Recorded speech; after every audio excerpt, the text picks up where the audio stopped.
Setelah perombakan kabinet pada 8 September lalu, posisi dua menteri masih lowong. Untuk posisi Menko Polkam akan dijabat sementara waktu oleh Menteri Pertahanan Syafri Samsudin, sementara nama Menpora pengganti Dito Aryo Tejo masih teka-teki.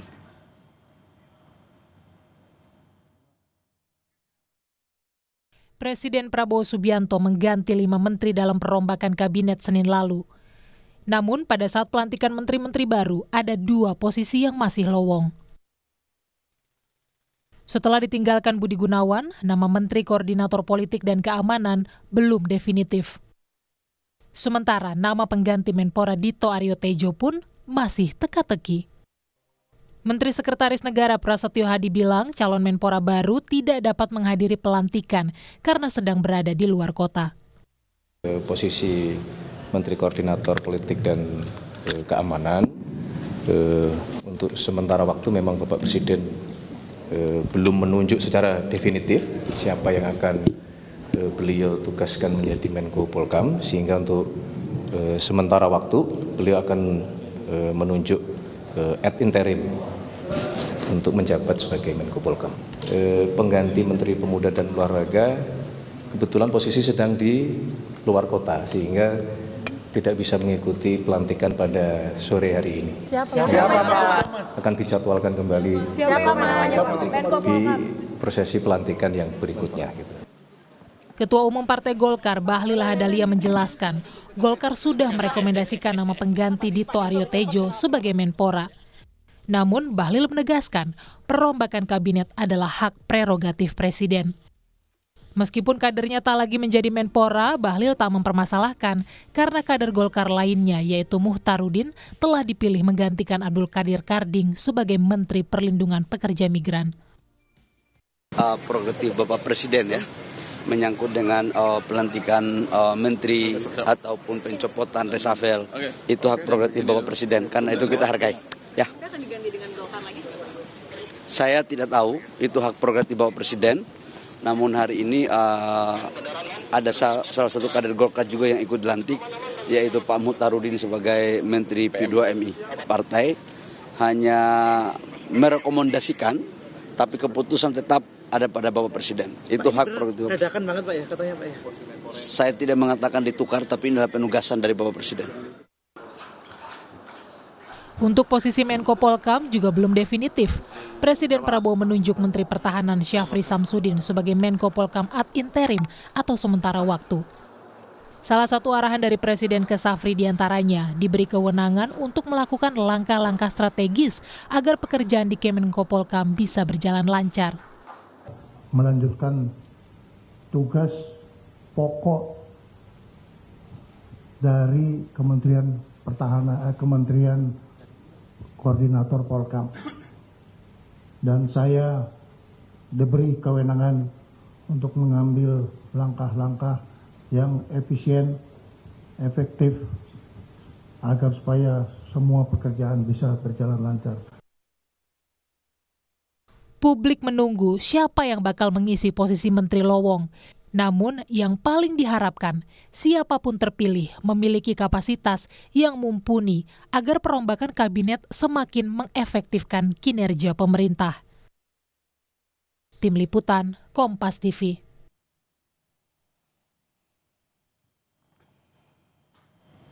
Masih belum ada nama yang diumumkan untuk mengisi posisi Menteri Pemuda dan Olahraga pengganti Dito Aryo Tejo. Apakah jabatan Menpora akan kembali diberikan kepada Partai Golkar? Kita akan bahas bersama politisi senior Partai Golkar Ridwan Hisyam dan Direktur Eksekutif Carta Politika Yunarto Wijaya. Selamat malam Pak Ridwan. Selamat malam, Assalamualaikum. Waalaikumsalam Pak Toto. Mas Toto apa kabar? Selamat malam Bang Radi, Bang Ridwan. Oke. Saya ke Pak Ridwan dulu. Benar katanya mau di sisi Partai Golkar lagi. Udah direkomendasikan kalau kata Ketum Bahlil tadi. Saya sih dengerin namanya Putri Komarudin, benar nggak tuh? Benar. Benar ya? Insya Allah. Nah, itu pertimbangannya apa kira-kira mengusulkan sosok Putri Komarudin? Kalau pertimbangannya, saya kan nggak tanya Pak Ketum ya. Oke. Saya kira kalau dilihat dari kader-kader muda Golkar yang sekarang ada di Senayan, memang si Putri Komarudin ini prestasinya cukup bagus. Oke.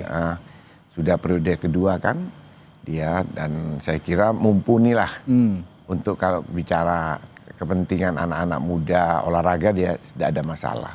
Nah, kalau dikatakan bahwa Golkar sudah ada yang satu Pak Mutardin ini bukan jatah-jatahan. Oke. Nah, itu jadi memang harusnya memang pemerintah dalam hal ini presiden karena punya hak prerogatif, dia harus melihat, jadi jangan melihat karena ini jatah. Harus memang betul-betul orang yang mempunyai capable di situ. Karena Pak Jokowi ini terus terang loh masih dituntut oleh rakyat. Karena Kok Pak Jokowi ini Pak Ridwan? Sorry, waduh salah ini kok Pak Jokowi ini. Masih teringat Pak Jokowi. Ini karena Mas Toto tadi ini. Jadi karena Pak Prabowo ini di dalam kampanyenya itu menyampaikan bahwa dia akan memimpin zakon kabinet. Zaken ya. Zaken, jadi orang-orang profesional. Dan Pak Prabowo ini menangnya ini kan signifikan di atas 50% satu putaran. Jadi seharusnya dukungan politiknya itu sangat kuat. Nah, jadi tidak perlu ragu-ragu. Sudah tekankan langsung kabinet. Biarkanlah orang-orang partai politik itu kerja di legislatif sehingga undang-undang dasar kita bahwa politik demokrasi itu ada partai politik itu betul-betul berjalan dengan baik. Eksekutif biarlah orang-orang profesional. Partai politik ada di legislatif, maka ini akan berjalan. Kalau kita lihat sekarang, yang namanya ketua umum partai politik menjadi pembantu presiden. Terus gimana? Logikanya di mana? Undang-undang dasar 45 kita yang negara demokrasi itu di mana? Tapi ketua umumnya Pak Ridwan kan? Saya bilang bukan saya ketua umum Bahlil, semua ketua umum partai politik. Ketua umum Pak Ridwan juga pembantu presiden loh. Di Golkar tidak pernah seperti ini. Coba baru kali ini gitu. Baru kali ini, 2 periode terakhir. Yaitu Erlangga sama sama si Bahlil. Setia Novanto tidak di kabinet, ya. Abu Rizal Bakri tidak di kabinet, mundur dia malah waktu itu. Dulu Pak Yusuf Kala bahkan wapres. Kalau wakil presiden itu bukan pembantu. Beda bukan pembantu. Bukan pembantu presiden, dia wakil presiden. Nah, terus Akbar Tanjung adalah bukan pembantu presiden, malah dia menteri sekretaris negara, dia mundur dia. Nah, dia pilih jadi partai politik. Nah, sehingga demokrasi kita yang dicita-citakan oleh reformasi itu bisa berjalan benar. Ini sekarang nggak benar. Makanya kita harus melakukan reformasi jilid kedua. Ini otokritik dari seorang internal partai Golkar, Mas Toto. Bukan partai Golkar saja, semua partai politik. Tapi tadi dalam konteks reshuffle, bukan jatah-jatahan kalau Pak bukan jatah-jatahan, yang profesional. Bargainnya sepertinya, melihat kepada zakon kabinet yang ingin dibangun oleh Pak Prabowo. Gimana nih, Mas Toto? Iya, kalau semua politisi berpikir seperti Bang Ridwan, pengamat politik nggak perlu teriak lagi. Jadi saya agak kaget. Tadi kita sebenarnya sempat membahas itu sebelum acara dimulai ya. Tadi pas ngobrol-ngobrol, saya kaget juga Bang Ridwan berani menyampaikan itu di hadapan publik. Dan itu betul. Ini problem klasik yang ada baik dari zaman SBY, diteruskan oleh Pak Jokowi, dan kemudian makin bertambah misalnya periode kedua Jokowi makin ekstrim. Koalisinya makin gendut, 80%. Lalu kemudian yang terjadi juga kabinetnya makin dagang sapi. Dan sayangnya ketika Pak Prabowo ini menang dengan angka besar, artinya kan kepercayaan masyarakat secara langsung legitimasinya sangat besar, lalu kemudian malah diteruskan dengan langkah yang lebih ekstrim. Koalisinya sangat gemuk dan konsekuensinya kabinetnya juga sangat gemuk. Dan akhirnya kita tahu, bahkan baru 10 bulan sudah ada yang terkena kasus, beberapa kontroversi pertanyaan yang terkait dengan pernyataan. Artinya apa sih? Sebenarnya sangat disayangkan. Pak Prabowo ini punya ambisi sangat besar jauh dibandingkan presiden sebelum loh. Target pertumbuhan ekonomi 8%. Tidak pernah ada presiden yang memiliki kebijakan yang big push ekonomi seperti MBG, lalu kemudian Koperasi Merah Putih, yang itu membutuhkan effort lebih. Dengan situasi anggaran yang sangat terbatas. Artinya apa? Dibutuhkan langkah-langkah eksekusi dari pasukan yang sifatnya profesional. Sayang kalau seorang presiden akhirnya menghabiskan waktu dengan kalkulator politik, berhitung mengenai kalau Golkar saya keluarin 1, saya harus gantinya berapa? Saya harus gantinya di pos mana? Jadi Anda punya pandangan sampai kena ngambak atau tidak misalnya. Jadi Anda punya pandangan nggak apa-apa Golkar lagi gitu? Loh, ini bukan Golkar lagi atau PDI profesional aja. Kalau saya konkret ya. Dari awal saya selalu mengatakan betul kader parpol ada yang bagus, ada yang profesional dengan latar belakangnya. Tapi kan bisa dibuat aturan. Misalnya ketika dia sudah menjadi pembantu presiden, dia tidak boleh aktif lagi menjadi pengurus misalnya. Sehingga kemudian ada batasan-batasan bahwa ketika dia masuk ke wilayah eksekutif, kerjanya dan tuannya hanya satu, namanya presiden. Dan biarkan yang lainnya mengurusi partai dan legislatif. Mas Radi, apa sih yang terjadi sekarang? Kenapa orang marah terhadap DPR yang dianggap nggak kerja, lalu tunjangan jabatannya naik? Kan ini ada akar masalahnya. Bagaimana mungkin anggota DPR bisa melaksanakan fungsinya dengan masing-masing komisi, dengan masing-masing job desk-nya, kalau yang namanya ketua umumnya, orang yang paling ditakuti oleh anggota DPR yang bisa melakukan PAW kapanpun, itu sudah terikat dengan posisi sebagai pembantu presiden, yang kalau kritik presiden partainya, anggota DPR-nya, yang bisa bermasalah jabatan dia, yang bisa bermasalah partainya. Jadi itu akar masalah, bukan sekedar perilaku anggota DPR saja, walaupun mereka harus otokritik juga ya, tapi ada akar masalah yang terus-menerus dibiarkan dalam beberapa rezim, bahkan oleh Pak Prabowo saya sayangkan terjadi pada skala lebih ekstrim. Oke, tapi pertanyaan selanjutnya, kalau begitu ya kita tidak memandang apa partainya, yang penting capable. Tadi kita sudah bicarakan soal itu. Artinya pencopotan. Jangan juga tim-tim sukses, relawan-relawan. Yang ini saya tanyakan, tapi relawan yang profesional silakan. Yang ini saya tanyakan, artinya kemarin keputusan Presiden untuk mencopot Dito Aryo Tejo menganggap atau sudah didiskusikan oleh Ketua Umum Partai Golkar bahwa Dito ya tidak capable atau tidak bisa menunjukkan performanya selama ini menjadi Menpora. Jadi gini, kalau masalah ganti-mengganti itu adalah hak prerogatif. Ya. Kalau menurut saya juga tidak berkonsultasi dengan siapapun karena memang menurut Presiden bahwa menteri-menteri yang harus dicopot itu harus diberhentikan, maka diundanglah yang namanya partai-partai politik. Diminta untuk memberikan rekomendasi beberapa nama. Keputusan tetap ada di Presiden. Saya tidak yakin bahwa yang diminta hanya Partai Golkar, sebuah partai politik diminta. Nah, terus baru Presiden akan membuat keputusan. Dan memang Pak Prabowo ini kalau kita lihat orangnya memang kan dia tegas, militer kan. Tapi sangat hati-hati. Nah, sehingga terkesan terlambat. Kemarin itu, reshuffle kemarin bulan tanggal berapa itu? Agustus ya kemarin ya. Karena ada ya belakangan ini juga berkaitan dengan reaksi-reaksi publik yang muncul. Padahal reaksi publik itu sejak pelantikan pertama tanggal 21 Oktober ya. Kan Presiden 20 dilantik, 21 diumumkan. Itu sudah kritik-kritik sudah banyak. Satu, tidak profesional, tim sukses, partai politik. Nah, kabinetnya terlalu besar. Itu kritikan-kritikan sejak hari pertama. Terus tidak pernah berhenti. Nah, di bulan Juni pada puncak itu, Juni itu. Nah, masih terus tidak ada perubahan. Nah, karena apa? Kita tidak bisa menyalahkan Pak Prabowo. Memang kalau 6 bulan itu terlalu cepat. Biasanya 1 tahun. Pak Jokowi... Ya, itu 100 hari lah. Atau ya waktu itu ada momen 100 hari kan. Waktu itu kan sudah banyak yang diminta untuk diadakan perubahan. Tapi kalau memang 100 hari terlalu panjang, terlalu pendek. Karena memang pada waktu menentukan di awal itu harus pertimbangannya sangat matang sekali. Nah, jadi bukan coba-coba kan.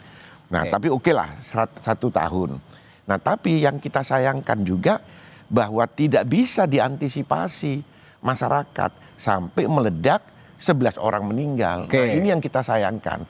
Padahal Pak Prabowo itu sudah menyiapkan reshuffle itu sudah memang bertahap. Dan ini saya yakin bukan reshuffle yang kedua. Karena yang pertama kan kemarin sudah kan, yang kedua ini. Pertama siapa ya waktu itu di reshuffle ya? Ya karena ada terkait dengan kasus korupsi. Bukan.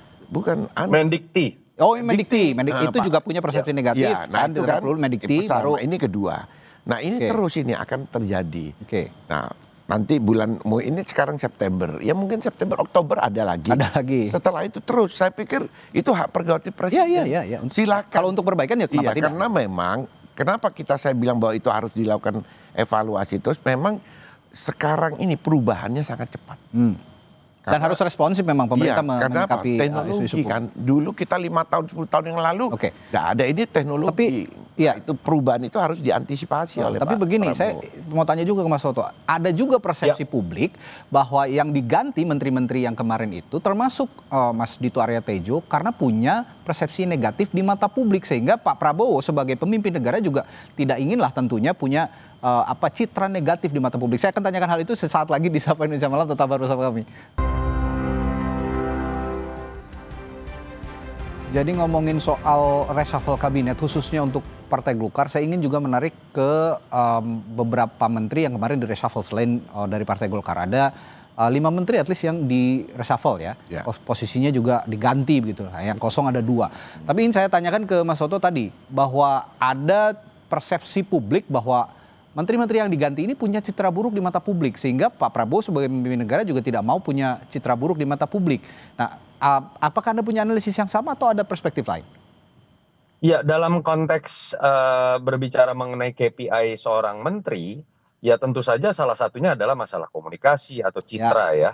Tetapi kalau kita berlandaskan hal tersebut, banyak nama lain yang sempat membuat blunder pernyataan-pernyataan atau kemudian juga mengundang kontroversi. Jadi sulit buat kita menyimpulkan pada satu indikator saja, misalnya Dito, lalu Pak BG, lalu kemudian Karding, itu karena citra buruk. Misalnya kalau kita bicara Karding dikaitkan dengan foto bermain domino. Kalau dalam konteks konflik of interest yang harusnya kena itu bukan Karding. Walaupun dia katanya berasal dari satu organisasi dan dia yang mengajak ketemuan gitu ya. Tapi kan harusnya di situ Raja Juli Antoni dalam kapasitas sebagai Menteri Kehutanan. Jadi saya melihat bukan karena faktor itu semata, atau jangan-jangan memang akan ada tahap 2. Misalnya kalau mau berspekulasi, ada momen yang seharusnya dalam waktu cepat mengenai pelantikan dari Menko Polkam, lalu misalnya ada Wamen seperti Noel, dan juga menteri satu lagi apa yang belum dilantik, Menpora misalnya. Menpora Bukan dan tidak Menko Polkam mungkin kan dengan mengagetkannya situasi kemarin akan muncul juga jangan-jangan tiba-tiba nanti pada saat pelantikan akan ada beberapa pergantian yang lain gitu misalnya. Dan tadi Bang Ridwan sudah menyebutkan ya, poin paling penting adalah kita ingin Pak Prabowo tanpa beban. Dia sudah punya legitimasi sangat besar.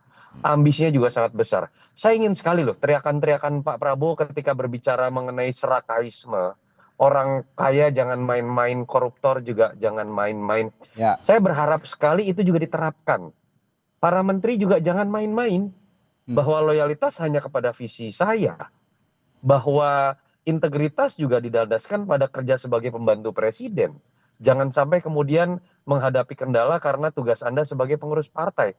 Itu yang selalu jadi problem klasik kritik dari setiap pengamat terhadap semua presiden. Dan Pak Prabowo dengan segala hormat sudah memulai dengan langkah yang buruk dalam konteks membangun kabinet yang gemuk tadi.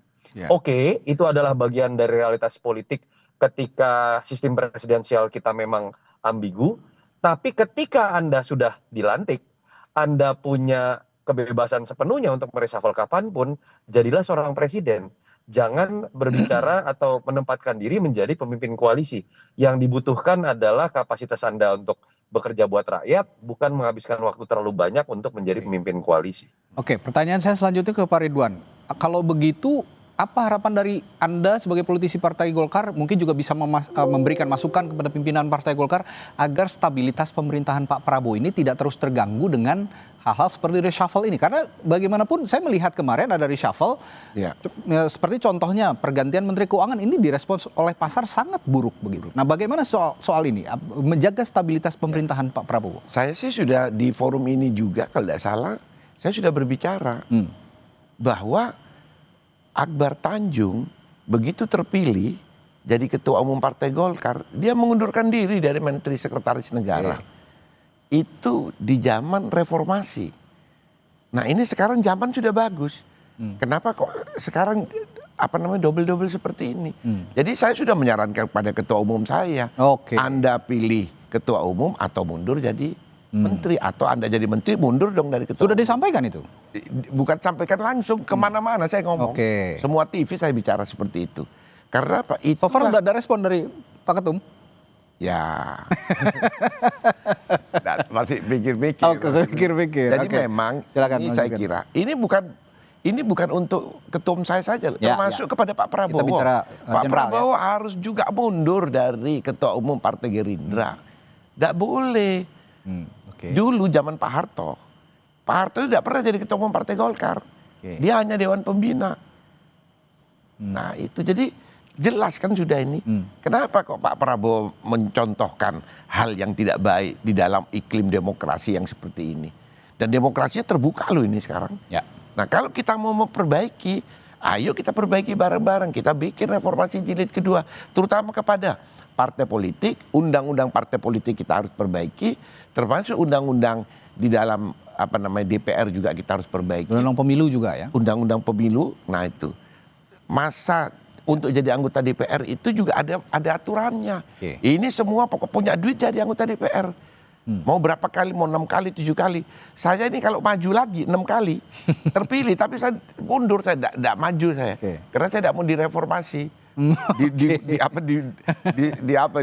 Dimundurkan. Dimundurkan. Kan? Saya mundur. Itu harus ada batasannya. Masa lebih bagus di zaman Orde Baru? Orde Baru itu 4 kali maksimal. Tidak boleh orang lebih dari 4 kali. Nah ini harus undang-undang. Jadi jangan partainya. Karena kalau partainya, umpama saya di Golkar, saya sudah aturan 4 kali di Golkar. Karena saya sudah ada dicalonkan, saya pindah ke partai lain dicalonkan. Nah itu tidak boleh. Jadi harus undang-undang pemilunya yang diperbaiki. Oke.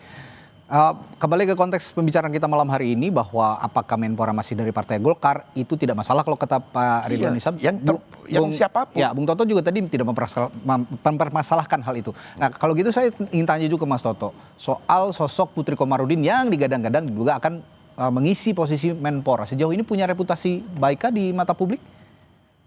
Putri itu bahkan kalau saya tidak mau membandingkan ya, dua-duanya saya kenal baik Dito ataupun Putri, tapi Putri ini lebih punya sepak terjang, bahkan kalau dibandingkan pun. Dia setahu saya bahkan ketika sekolah di Australia, dia salah satu yang aktif di PPI, kalau saya tidak salah sempat jadi ketua malah. Dan di luar nama besar ayahnya, memang kiprahnya sangat baik, bahkan lebih dikenal terlebih dahulu dalam dunia politik dibandingkan Dito misalnya. Jadi menurut saya sangat mumpuni, tapi kata kuncinya tadi, bagaimana kita melihat seorang Putri kan enak tuh. Kalau saya tadi analisisnya dari sisi dia ternyata aktivis. Ketika di PPI ternyata dia pernah jadi ketua. Ternyata dia vokal misalnya pada saat dia ada di komisi di DPR. Itu kan enak. Tapi kalau berbicaranya dari sisi matematika politik, Golkar ditambah dong 1 misalnya. Oh atau kalau yang dipecat dari Golkar harus yang dapat lagi dari Golkar juga. Itu yang membuat kapasitas orang jadi tidak punya makna. Itu yang membuat seakan-akan reshuffle ini transaksi. Itu yang membuat juga presiden seakan-akan tersandera. Nah, jadi kalau mau jujur bahkan sebetulnya di Undang-Undang Kementerian Negara jelas loh. Seorang menteri tidak boleh aktif dalam organisasi yang terkait dengan APBN. Pertanyaan saya, partai itu dapat duit gak dari APBN? Ada, itu nggak pernah dituruti. Nah, katakanlah ketika kita berbicara mengenai nanti perubahan undang-undang yang lebih mengikat, tapi saya ingin sekali Pak Prabowo punya ketegasan. Kalau perlu sudah siapapun yang sudah bukan terlanjur, menjadi pembantu presiden dengan tugas berat, lepaskanlah kepengurusannya di partai sehingga kemudian dia bisa fokus dalam tugas sebagai pembantu presiden. Pertanyaan lain adalah kenapa sekarang reshuffle itu tidak langsung melantik seorang menteri? Ada 2 posisi kosong, kenapa didiamkan seperti itu? Apa yang terjadi sesungguhnya, Bung Toto? Iya, kalau saya lihat tentu saja terlihat ada keterburu-buruan ya. Karena kan kalau kita lihat beberapa indikator ternyata belum ada penggantinya Pak BG. Lalu kalau ditanya Menpora lagi keluar kota, artinya kan memang benar-benar terburu-buru dari sisi teknis gitu ya. Itu nggak masalah. Jadi menurut saya malah jadi menarik ya kalau kita bicara simbol, Pak Prabowo sudah membuktikan dirinya he is not Jokowi yang selalu reshuffle-nya hari Rabu keramat gitu misalnya ya. Pak Prabowo sekarang punya Senin keramat gitu misalnya kan. Tetapi mungkin ada keterburu-buruan di situ, tapi saya setuju saja bahwa reshuffle tidak boleh didiamkan menjadi gosip terlalu lama, itu malah menjadi instabilitas politik atau membuat ada pihak-pihak yang bermanuver. Tapi yang saya harapkan adalah tadi, secara kualitatif bahwa apa yang diputuskan oleh presiden itu bukan hasil deal-dealan. Bukan hasil kalkulator politik nggak enak sama partai tertentu harus dibalas, harus diberikan kompensasi. Kalau seperti itu Presiden akan banyak menghabiskan waktu untuk hal-hal yang sifatnya hanya menguntungkan elit dan nggak ada urusannya sama rakyat. Ya, yang penting tadi merit system yang berjalan. Kalau memang Pak Prabowo punya prinsip zakon kabinet, ya tidak memandang partai manapun. Yang penting dia capable dan bisa menjalankan tugasnya dengan baik di kementerian manapun. Baik, terima kasih Pak Ridwan Hisam sudah ke studio Kompas TV berdiskusi, dan Mas Soto juga sudah bergabung lewat sambungan virtual. Terima kasih. Terima kasih, selamat malam, sampai jumpa di waktu yang lalu. Oke.